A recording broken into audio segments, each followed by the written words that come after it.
Juan intentó describir algo que no parecía pertenecer a este mundo. Un mar transparente como el cristal, mezclado con fuego ante el trono divino. ¿Sería solo una visión simbólica o la descripción literal de una realidad celestial imposible de comprender? El mar de vidrio aparece en los momentos más intensos del Apocalipsis y puede esconder un significado que cambia toda la interpretación de la profecía. Quédese hasta el final, porque la explicación más profunda surge solo en la última revelación. Y suscríbase ya al canal con la campana activada para continuar explorando los misterios del Apocalipsis. El mar de vidrio. En el Apocalipsis, la visión que aterrorizó a Juan tenía casi 90 años. Estaba solo en una isla rocosa en medio del mar Egeo, exiliado por orden del emperador Domiciano, sin templo, sin congregación, sin ninguna expectativa de salir de allí con vida. Juan, el último apóstol vivo, parecía olvidado por el mundo, y fue exactamente en ese lugar de abandono total donde una puerta se abrió en el cielo, y lo que vio al otro lado cambió para siempre la forma en que entendemos la eternidad. Pero antes de hablar sobre lo que Juan encontró al otro lado de aquella puerta, usted necesita entender cómo llegó hasta allí. Patmos no era un destino, era una sentencia de muerte disfrazada. La isla tenía apenas 34 kilómetros cuadrados de roca volcánica, vegetación escasa y vientos que no paraban nunca. Roma usaba lugares así para descartar personas incómodas sin el costo político de una ejecución pública. El exilio en Patmos significaba morir poco a poco, lejos de todo, sin derecho a defensa o apelación. Juan fue enviado allí por un único motivo: no dejaba de hablar sobre Jesús. El emperador Domiciano era diferente a los demás. No se contentaba con ser llamado César.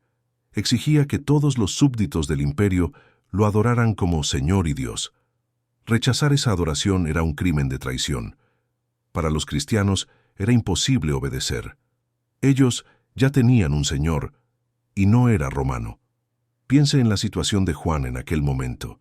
Ese hombre había caminado con Jesús por los caminos de Galilea. Estuvo presente en la última cena, recostado al lado del Maestro, tan cerca que podía oír su respiración. Vio la crucifixión de cerca, cuando todos los demás huyeron. Corrió hasta la tumba vacía en la mañana de la resurrección y fue uno de los primeros en entender lo que había sucedido. Testificó la ascensión con sus propios ojos. Lideró comunidades cristianas durante más de 5 décadas, y ahora, al final de la vida, estaba confinado en una isla donde nadie oía su voz. El aislamiento no duró días, duró meses, posiblemente años. Las estimaciones históricas sugieren que Juan permaneció en Patmos entre los años 90 y 95 de la era cristiana. Esto significa que pasó los últimos años de su vida rodeado solo por rocas, mar y silencio, sin visitas, sin noticias de las iglesias que fundó, sin saber si sus discípulos aún estaban vivos o si habían sido ejecutados. Era el escenario perfecto para la desesperación, pero fue exactamente allí donde todo cambió. Juan describe que estaba en el Espíritu en el día del Señor, cuando oyó algo detrás de sí. No era un susurro, no era una voz suave.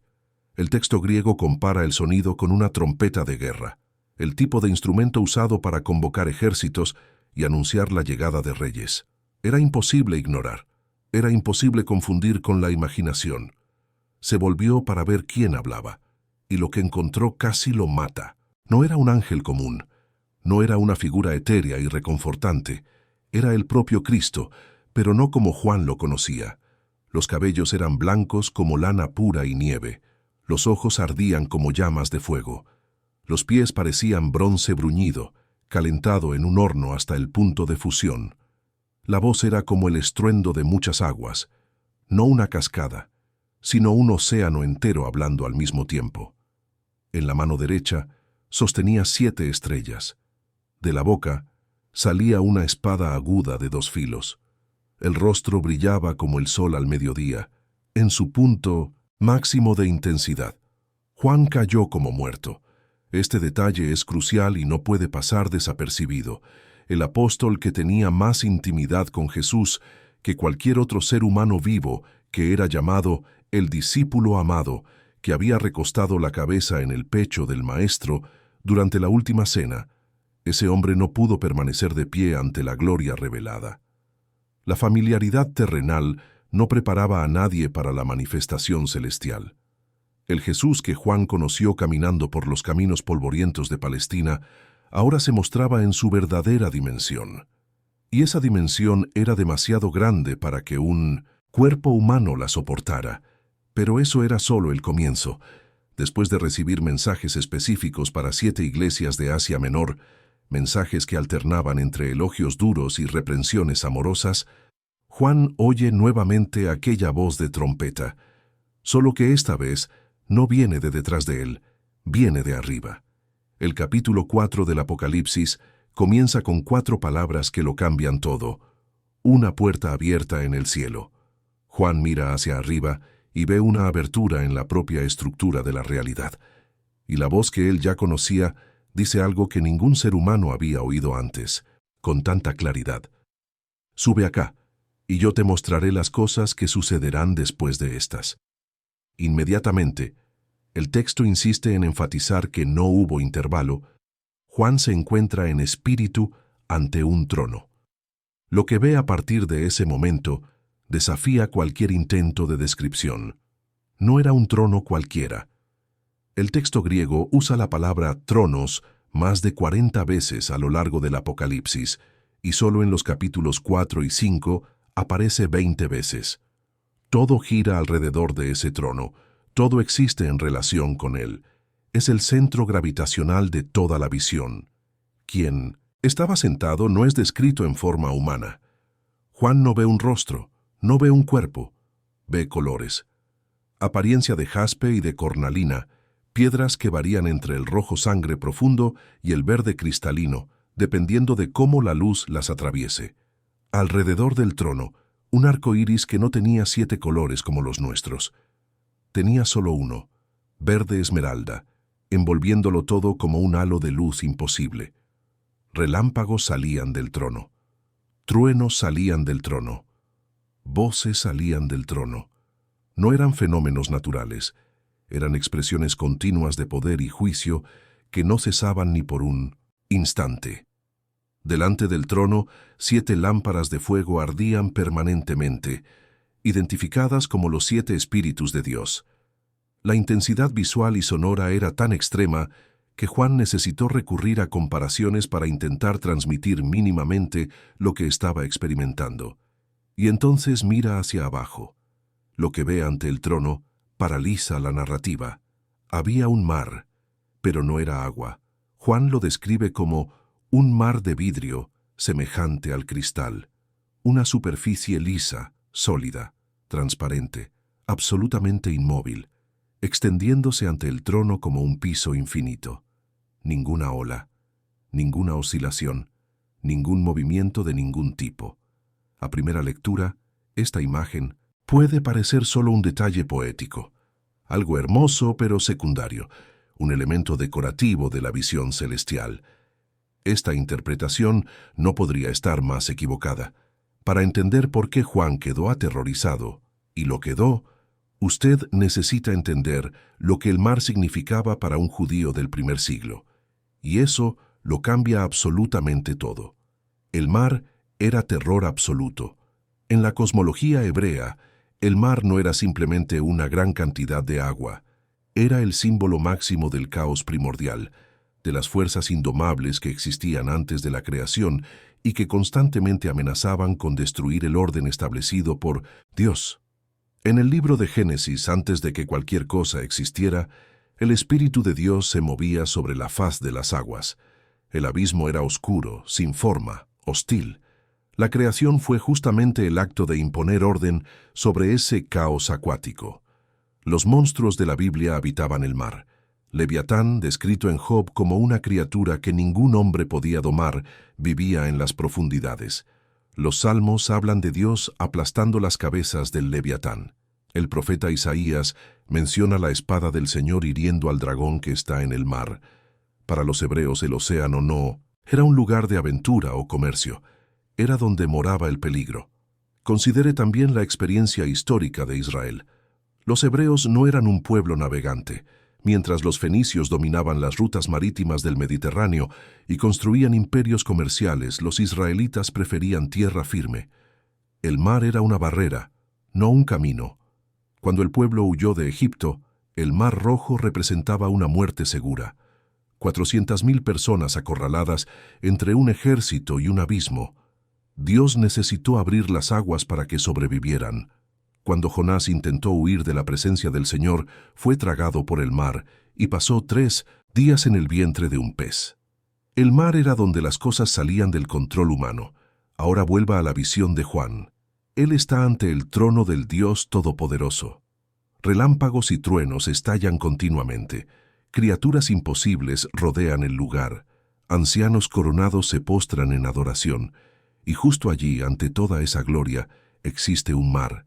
Solo que ese mar está completamente quieto. No hay olas, no hay agitación, no hay siquiera una pequeña oscilación en la superficie.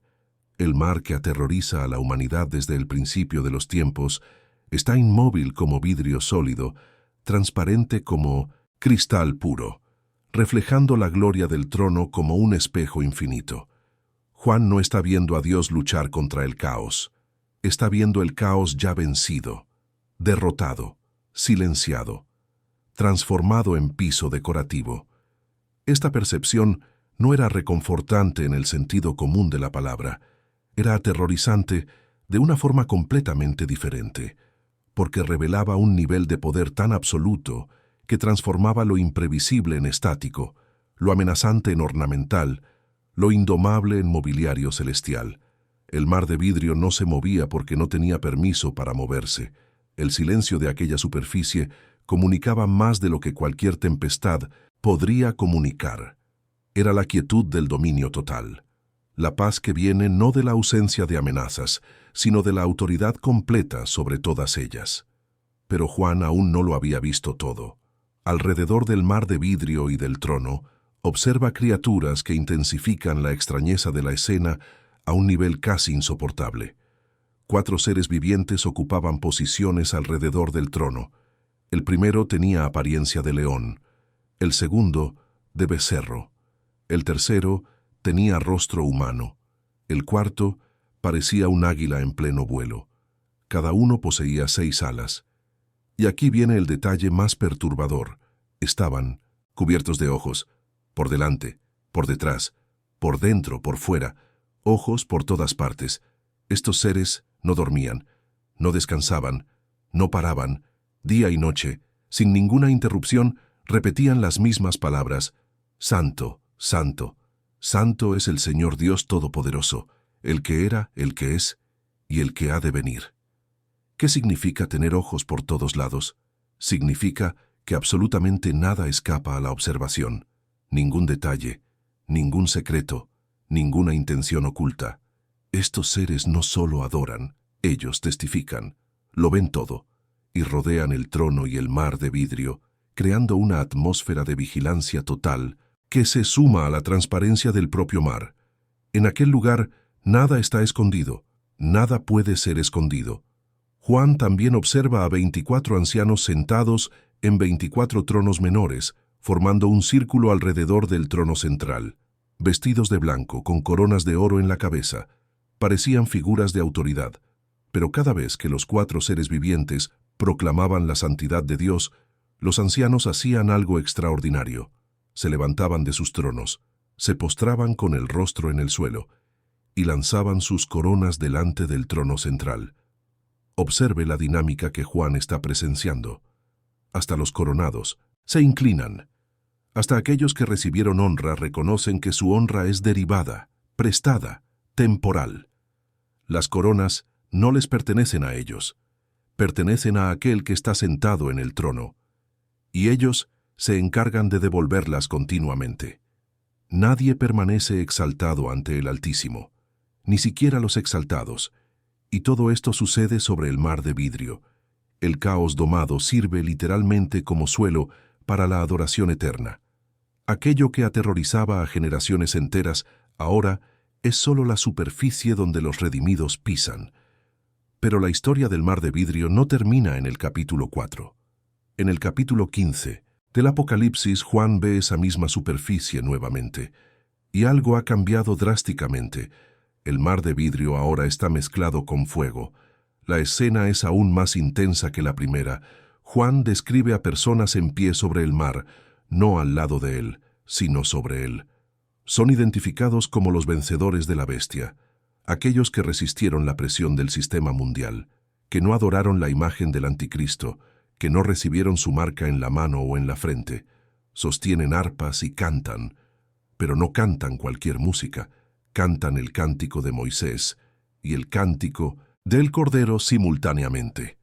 Una canción que une el Antiguo y el Nuevo Testamento, el éxodo de Egipto y la redención en Cristo, la liberación de la esclavitud física y la liberación de la esclavitud espiritual.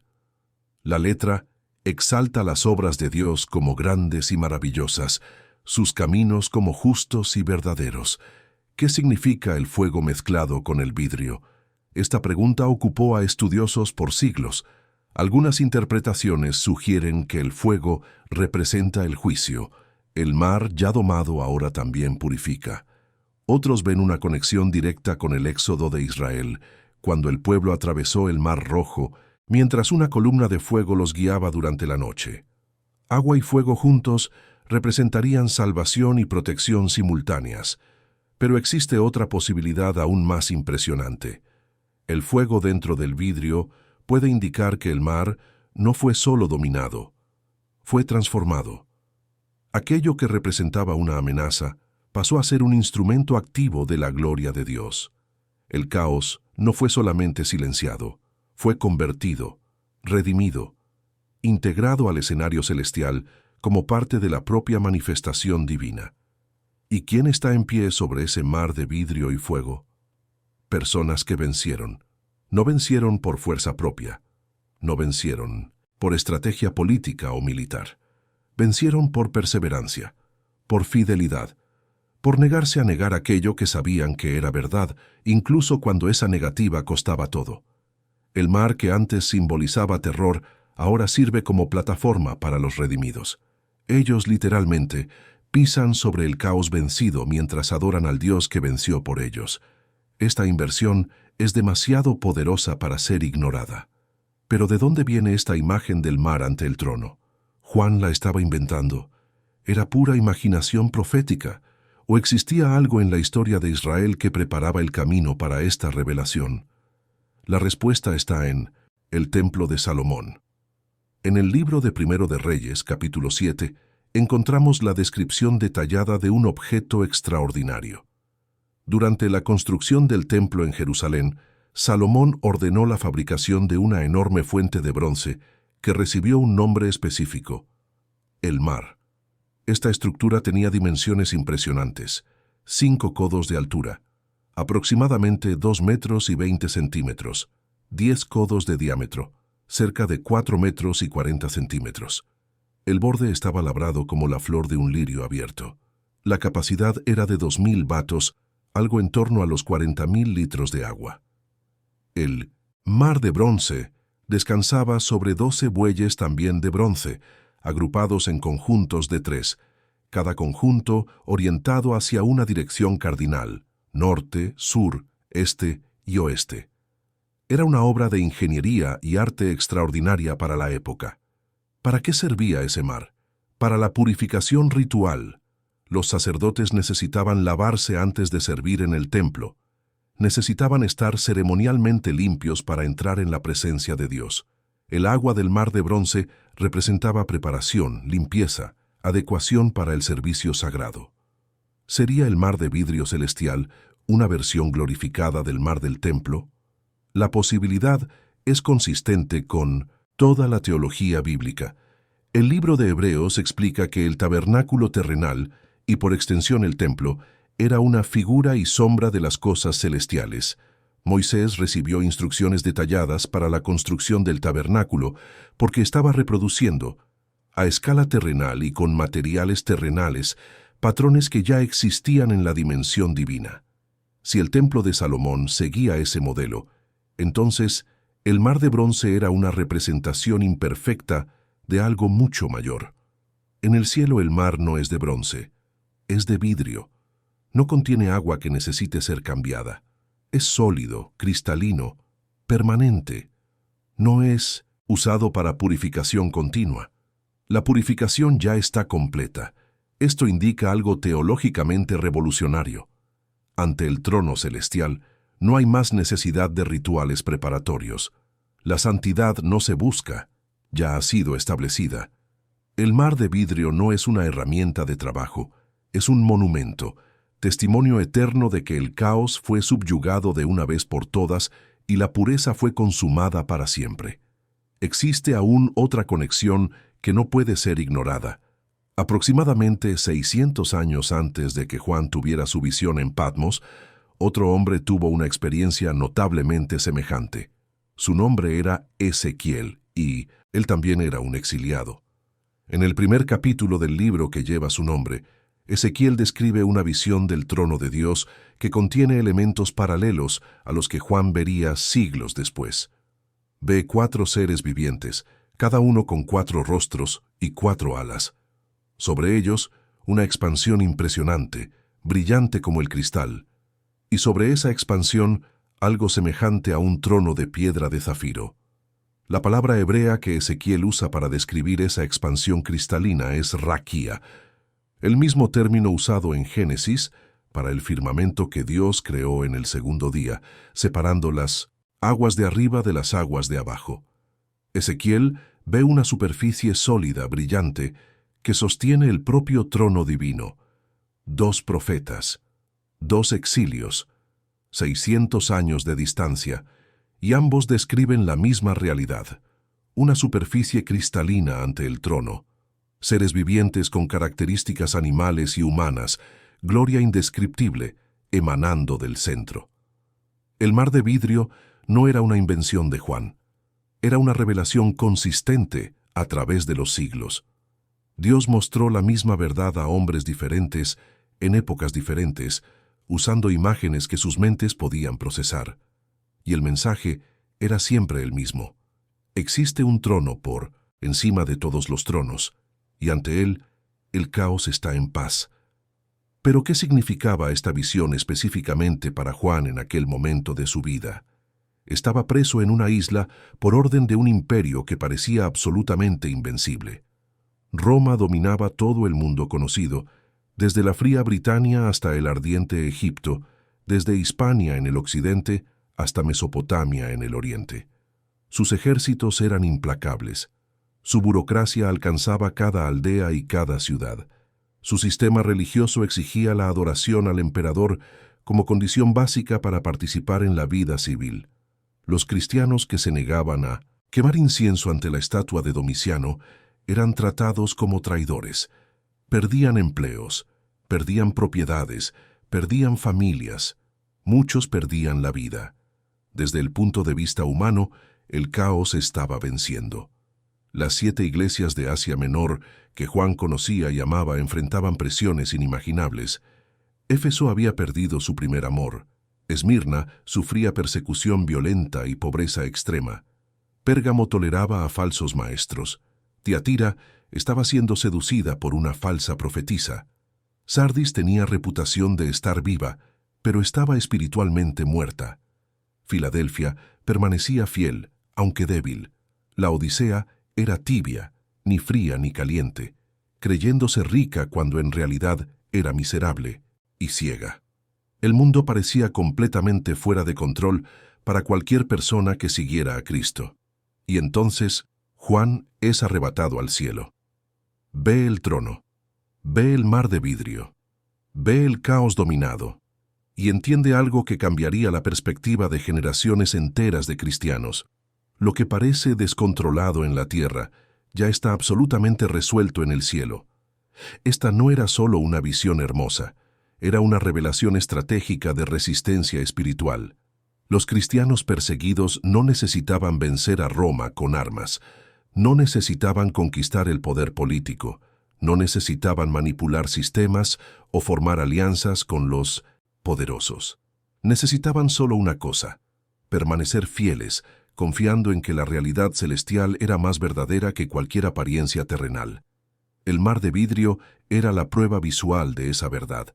Si Dios ya dominó el caos cósmico, aquel caos primordial que existía antes de la creación, entonces, ¿qué era el Imperio Romano ante él? Una potencia temporal, una sombra pasajera, un vapor que aparece por un momento y luego se disipa. Si el mar está inmóvil a los pies del trono, ¿qué son las tempestades de la historia humana? Agitaciones de superficie, olas que no alcanzan el fondo, movimiento que no altera la esencia. Si los monstruos del abismo ya están subyugados, ¿qué pueden hacer los gobernantes de la tierra que se oponen a Dios? Pueden rugir, pueden amenazar, pueden incluso matar el cuerpo, pero no pueden tocar la realidad que Juan vio. Este mensaje atravesó los siglos como fuego. Durante las persecuciones de los siglos segundo y tercero, los cristianos fueron quemados como antorchas humanas en los jardines imperiales, despedazados por fieras en los anfiteatros para entretenimiento de las masas, forzados a trabajar en minas hasta la muerte por agotamiento. El Apocalipsis era leído en voz alta en 1900 las catacumbas como palabra de esperanza. El trono permanecía, el mar continuaba en paz, el Cordero ya había vencido. En la Edad Media, cuando la iglesia institucional se corrompió hasta el punto de vender el perdón por dinero y el evangelio parecía sofocado por capas de tradición humana, el Apocalipsis señalaba una purificación venidera. El mar de vidrio mezclado con fuego recordaba que Dios no toleraría distorsiones para siempre. Durante la Reforma Protestante, cuando hombres como Lutero, Calvino y Zwinglio desafiaron estructuras centenarias, arriesgando sus propias vidas, la visión del trono celestial daba valor. Si la autoridad última pertenecía a Dios, entonces ninguna institución humana, por más antigua o poderosa que fuera, podía exigir obediencia absoluta. ¿Y hoy? Casi 2000 años después, el mar de vidrio continúa hablando para quien tiene oídos para oír. Vivimos en una época que parece dominada por un caos de proporciones globales. Informaciones contradictorias nos bombardean cada segundo. La polarización extrema divide familias y naciones. Las crisis climáticas amenazan con alterar la faz del planeta. La inestabilidad económica hace que fortunas desaparezcan de la noche a la mañana. Guerras que deberían haber terminado hace décadas continúan cegando vidas. Las tecnologías avanzan más rápido que nuestra capacidad de comprenderlas o controlarlas. Para muchas personas, el mundo contemporáneo parece un mar revuelto sin piloto al mando. Olas de cambio chocan unas contra otras sin dirección aparente. El futuro es incierto. El presente es inestable. El pasado ya no ofrece mapas confiables. El Apocalipsis ofrece otra perspectiva. No niega la existencia del caos. No minimiza el sufrimiento real que las personas enfrentan. No ofrece soluciones simplistas o escapismo religioso, pero revela una verdad que sostiene el alma cuando todo lo demás falla. Existe un trono por encima de todos los tronos, y ante ese trono, el mar está absolutamente en paz. El mar de vidrio no es una promesa de que todo estará bien según los criterios humanos de confort y prosperidad. Es la revelación de que existe un orden mayor que no depende de las circunstancias que logramos ver o controlar. El vidrio cristalino no elimina las tempestades de la vida, las pone en perspectiva. Pero aquí hay algo que muchos prefieren no considerar. El terror de Juan no era miedo a la destrucción, era asombro ante la santidad. Se dio cuenta, tal vez por primera vez con claridad total, de que estaba completamente expuesto. El mar de vidrio es transparente, refleja todo. No existe ángulo oscuro, no existe rincón escondido, no existe espacio para guardar secretos, disfrazar motivaciones o esconder intenciones. Ante aquel trono, la verdad sobre cada persona queda absolutamente desnuda. Los ojos de los seres vivientes lo ven todo. El mar de vidrio lo revela todo. La luz que emana del trono lo ilumina todo. No existe actuación posible. No existe máscara que funcione. No existe una versión editada de nosotros mismos que logre pasar el examen de aquel lugar. Esto debería incomodarnos tanto como incomodó a Juan. La visión celestial no es solo consuelo para los afligidos, es confrontación para los acomodados, es un espejo para los que prefieren no verse. Revela que vivimos ante un Dios que ve cada pensamiento antes de formarse, conoce cada palabra antes de ser pronunciada, y ya ha vencido cada batalla antes de ser librada. La pregunta que queda no es si Dios tiene poder, es si estamos alineados con su voluntad. El mar de vidrio no era decoración celestial, era una declaración. Todo aquello que parece incontrolable en la experiencia humana, el caos político, la incertidumbre económica, las fuerzas naturales que no logramos domar, las circunstancias que escapan a nuestro control, ya está absolutamente silencioso ante el trono. Juan volvió de Patmos con esa imagen grabada en el alma, y ella sostuvo a generaciones enteras de cristianos perseguidos que necesitaban creer que el mundo no estaba fuera de control. Hoy, casi 2000 años después, el Apocalipsis continúa siendo el libro más incomprendido de la Biblia. Muchos buscan en él fechas para el fin del mundo, códigos secretos escondidos en las letras, predicciones detalladas que satisfagan la curiosidad humana sobre el futuro. Pero tal vez el mensaje más transformador no esté en las trompetas, en los sellos o en las copas de juicio. Tal vez esté justo al inicio, un mar que no se mueve, un caos que ya ha sido vencido, una quietud que revela más sobre el carácter de Dios de lo que cualquier tempestad jamás podría revelar. Lo que aterroriza a los hombres ya obedece al Creador.